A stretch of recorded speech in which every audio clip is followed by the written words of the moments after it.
अमरावती जिल्ह्याच्या इतिहासात 2019 मध्ये महाविकास आघाडीच्या सरकारमध्ये आमदार बच्चू कडू हे राज्यमंत्री झाले होते। त्याच प्रकारे अमरावती जिल्ह्याच्या तिवसा मतदारसंघातील आमदार यशोमती ठाकूर कॅबिनेट मंत्री झाल्या होत्या। याच प्रकारे येणाऱ्या महायुती सरकारमध्ये भारतीय जनता पार्टीचे उमेदवार केवलराम काळे हे सर्वात जास्त मतांनी जिल्ह्यात निवडून आले आहेत। त्यांना आदिवासी मंत्रालय मिळण्याची चर्चा होत आहे। तसंच बडनेरा मतदारसंघाचे आमदार रवी राणा यांनी जिल्ह्यात ज्या प्रकारे आमदार केले आहेत त्यामुळे त्यांना कॅबिनेट मंत्रालय आणि पालकमंत्री पद मिळण्याची मागणी होत आहे। अमरावती जिल्ह्यातील विधानसभा निवडणुकीत भाजपचे आमदार केवलराम काळे, आमदार रवी राणा यांनी भरघोस यश मिळवलं, त्यामुळे नागरिकांच्या अपेक्षा वाढल्या आहेत। आमदार केवलराम काळे यांचे पिता श्री तुळशीरामजी सुद्धा आमदार राहिलेत। माजी आमदार बच्चू कडू व माजी आमदार यशोमती ठाकूर यांना मंत्रिपद मिळाले होते। त्याचप्रमाणे आता मेळघाटचे आमदार केवलराम काळे यांची आदिवासी कल्याण मंत्रिपदी तर आमदार रवी राणा यांची कॅबिनेट मंत्रिपदी वर्णी लागण्याची चर्चा सर्वत्र आहे। गुरांना चारा उपलब्ध करून देण्यासह सगळी कामं आमदार केवलराम काळे करतील असा विश्वास देखील व्यक्त करण्यात आला आहे। मेळघाट मतदारसंघाचे आमदार केवलराम काळे यांची आदिवासी कल्याण मंत्रालयपदी वर्णी लागण्याची चर्चा संपूर्ण महाराष्ट्रामध्ये होत आहे। तर दुसरीकडे बडनेराचे आमदार रविभाऊ राणा यांना अमरावतीचे पालकमंत्री व कॅबिनेट मंत्रीपद मिळणार या प्रकारची चर्चा संपूर्ण अमरावती जिल्ह्यात होत आहेत। इथे सकाळपासून आमदार केवलराम काळे यांच्या परतवाडा इथे सिव्हिल लाईन निवासस्थानी शुभेच्छा देण्यासाठी नागरिक जमलेले आहे। शहरातील कांडली पत्रोड आणि जो ग्राउंडचा जो एरिया आहे मेळघाटचा हे आले आहे। इथं आपले इथे कृषी उत्पन्न बाजार समितीचे संचालक महालाजी आणि या खेलदोमाडीचे उपसरपंच शैलेश भाऊ महालाज जाणून घेऊया काय त्यांच्या प्रतिक्रिया। सदर मी जनतेचे आभार मानतो, मेळघाट जनतेचे, की त्यांनी केवलराम भैयाला इतका भरघोस मताने निवडून दिलं। सांगायची बाब म्हणजे केवल भैयाचा राजकीय इतिहास जुनाच आहे। 90मध्ये त्यांचे वडील स्वर्गीय तुळशीराम काकाजी काळे हे आमदार होते। त्यावेळेस जनतेनं विकास पाहिला होता त्यांच्या आमदारकीत। नंतर 95 पासून 9 पर्यंत कोणताच मेळघाटमध्ये विकास झालेला नव्हता। परत त्यांचे सुपुत्र केवल भैया काळे यांना 9 ते 14 पर्यंत विधानसभेत पाठवलं होतं, तेव्हा पण त्यांनी हे विकास पाहिला होता। 14 ते 24 पर्यंत परत जनता विकासाच्या म्हणजे वंचितच राहिली होती। हा विषय त्यांच्या नव्हता की विकास म्हणजे काय।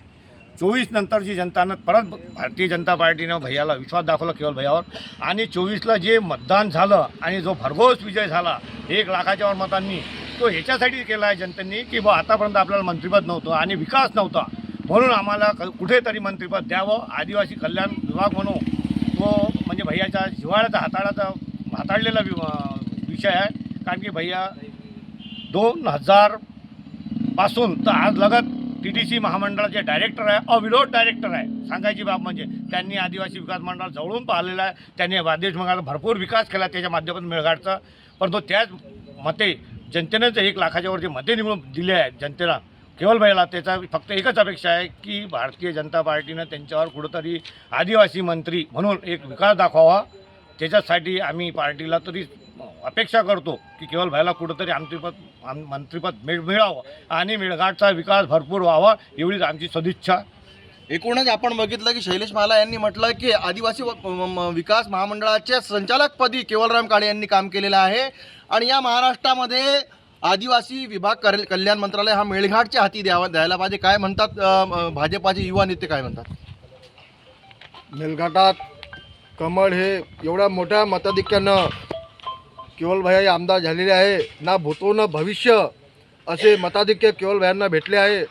त्याकरिता त्याच्या मागे जे त्याच्या समोर जे हे आहे मेळघाटाचा विकास करण्याचे धोरण, ते धोरण स्पष्ट आहे। ज्या गावात रस्ते नाही त्या गावात रस्ते बनवण्याचे कामं, ज्या गावात शाळा नाही तिथे शाळा, जिथं आरोग्य विभाग काम करत आहे तिथं आरोग्य विभागाने कामाशी लावणे, असे धोरण हे केवल भैया स्पष्टपणे मेळघाटात करणार आहे। आणि मी मेळघाटात जनतेला सांगू इच्छितो, जे काही तुमचे प्रश्न असतील ते बिनधास्तपणे केवल भैयांना सांगा आणि तुमचे प्रश्न मार्गी लावा। केवल भाई एकदम साधे सरळ स्वभावाचे माणूस आहे, देव माणूस आहे। असा माणूस, असा आमदार मेळघाटाला भेटणं शक्य नाही आहे। त्यासाठी तुम्हाला मी सांगतो, जे काही आमचे आदिवासी लोकांना जे मेन मुख्य प्रॉब्लेम आहे, जंगलात समजा ढोरं चारायला चारा उपलब्ध करून देणे आणि रस्त्याच्या परमिशन असो, NOC असो, ह्या सर्व गोष्टी पूर्ण करण्याचे काम केवल भाई करतील अशी मी तुम्हाला जनतेला केवल भाईच्या वतीने ग्वाही देतो। बडनेरा मतदारसंघाचे आमदार आहेत त्यांना पण भारतीय जनता पार्टीने कुठंतरी कॅबिनेट मंत्रिपद द्यावं ही सुद्धा मेळघाटची अपेक्षा आहे जनतेची.